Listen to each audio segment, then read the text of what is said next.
Hey everyone, and today we're going to be doing some tips and tricks with the auction house and the bazaar. So, first thing that we're going to be going over is a really simple trick that I actually didn't even know myself, which is really funny because I flip on the bazaar all the time. So, if you want to sell something, you can actually just click on the item if you have it in your inventory and it will automatically open up the window for it. The next trick is if you have a huge order like these two orders right here, right? One for 10,000 items and one for 56,000 items.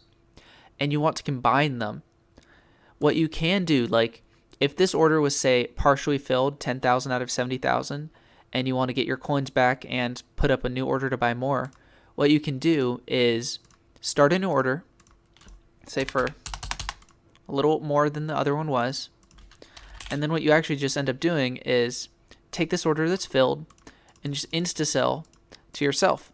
So what this does is you do lose a little money because of tax, but it lets you not have two orders sitting in your bazaar that are doing nothing.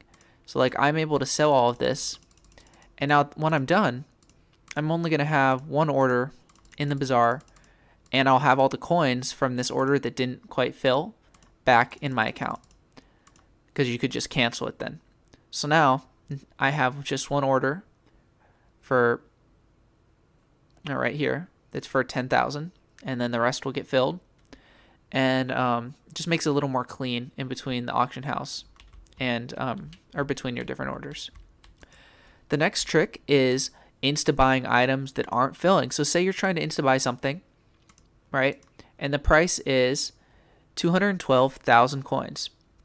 Which actually this is getting manipulated right now, so this is perfect. So I'll insta buy some. But say you're trying to insta buy one and you click this and it doesn't fill for some reason, because there's too many orders. What you can do is look at what the lowest sell offer is, 212,699.1, and just create a buy order for that amount. So you're going to buy one, right, because that's how many you wanted, and you're just going to do 212,699.1. And what it will do is it will just instantly fill from that other person's sell offer. What this also can do is if you're trying to find a duper who's, you know that the sell order or buy order on the bazaar is a duper, you can create a, like say I know that order right there is buy a duper. I don't, but let's pretend I did. If you create a buy order, again, we'll do one, and you do 212,699.1, it will actually show their IGN, right? Because this was filled by what it seems like an insta sell, but it actually was from the sell order. Anyway, I'm actually gonna insta buy like 2 stacks.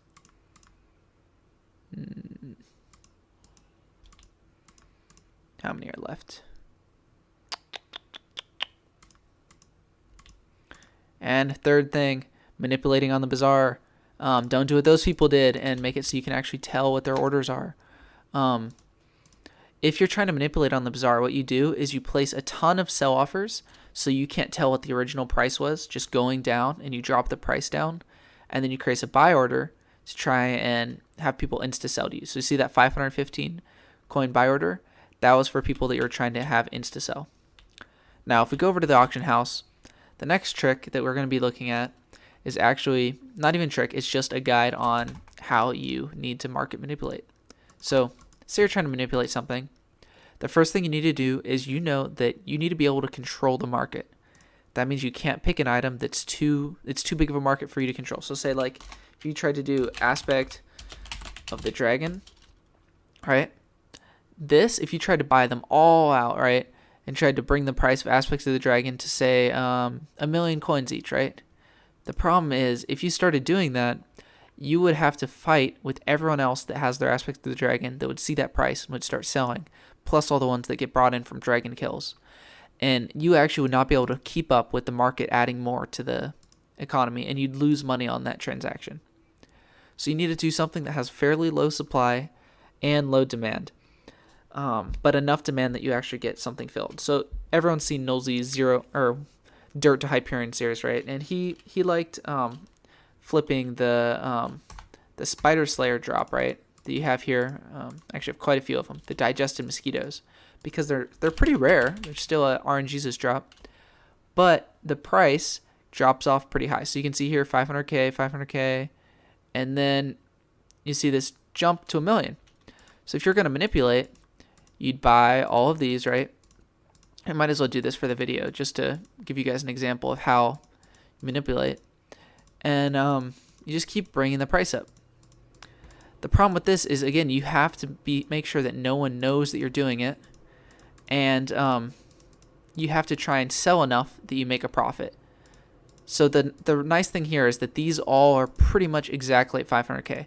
So once I bring the price up, I'm not going to have to spend a ton of money on ones that aren't actually worth it. So like there aren't a ton of ones at 700K that I need to buy. All I need to do is buy all the 500K ones, and then I'm set. So it's a little laggy, so it's hard to tell which ones are even left. I might have bought them all. Let's see. Are there any left? Oh, there are. Alright, we're almost done with these. And then you just have to... There we go. They're all bought. And then you just need to do a sell offer that's the cheapest on the auction house, right? And the best way to do this actually is to then auction them. So you auction this for like 30 minutes, and then you go and advertise in hubs. Hey, the lowest bin for this item is 1 million coins. My auction's ending in 30 minutes. Someone bid on it. Like, it's an easy flip. And people will bid up to like 700, 800K. And you'll just be able to pocket the difference between the actual price and what you're making. And you can do that like every 10 minutes or so. And you'll just auction them for 10 minutes at a time. But you can see there, I'm the lowest one on the auction house. And we'll do a couple here. And I'll jump back once a couple of these sell. Alright, so it's just been a little bit, and someone else has actually bought all of our auctions. So just like that, we just made 5 mil from those, right? And in total, we bought only like 13. So we actually pretty much just made all of our money back. And I still have all of these, or actually not all of these, like 15 more of these that I didn't have before to sell. So that's how you can basically I just doubled my money on those. But anyway, I hope you guys enjoy. Saw a little bit of a guide on it. But again, the trick is you have to do stuff that other people aren't expecting and that aren't like knowledgeable of. So the risk here is much higher than normal flipping, because if someone else starts dumping their own supply or realizes you're just manipulating and no one buys your items, then you can be out of a lot of money. This example that I showed today was good because I bought them all at 500K, and that's their fair price. So even if they didn't sell, they would just drop back down to 500K, and then I could just sell them at their normal price. But anyway, thanks for watching. Hope you guys enjoy. And actually, while I was editing this video, the person who bought my auctions was actually trying to manipulate themselves. So this is a perfect example of the risk. So this guy who bought all my auctions is trying to relist them for 1.5 mil, right? If I was that person, like they just bought a ton of items, I already have all these, and I can start listing them now at 1.49 mil, right, underneath of theirs. And so they're going to have to take all the money that they just spent on buying out the auction house to either buy my auctions, so then theirs sell, or and just canceling their auctions and putting them under mine again. So that's the risk, right? Like, if you're trying to manipulate and someone else also has items, they can undercut you, and then you can end up losing money. So he bought all of ours for 1 million coins each, right? And then I can list even more at 1.49 mil, right? And just undercut him, and then they have no choice but to either buy all of ours or just leave it or undercut them. And if they just leave it, then we just make even more profit than we're going to. Now these are 1 million coins each profit. But anyway, that's an example of how it can go wrong if you're in a market that has too much supply, like this one, which this guy chose the bad time to start selling them. But anyway, thanks for watching.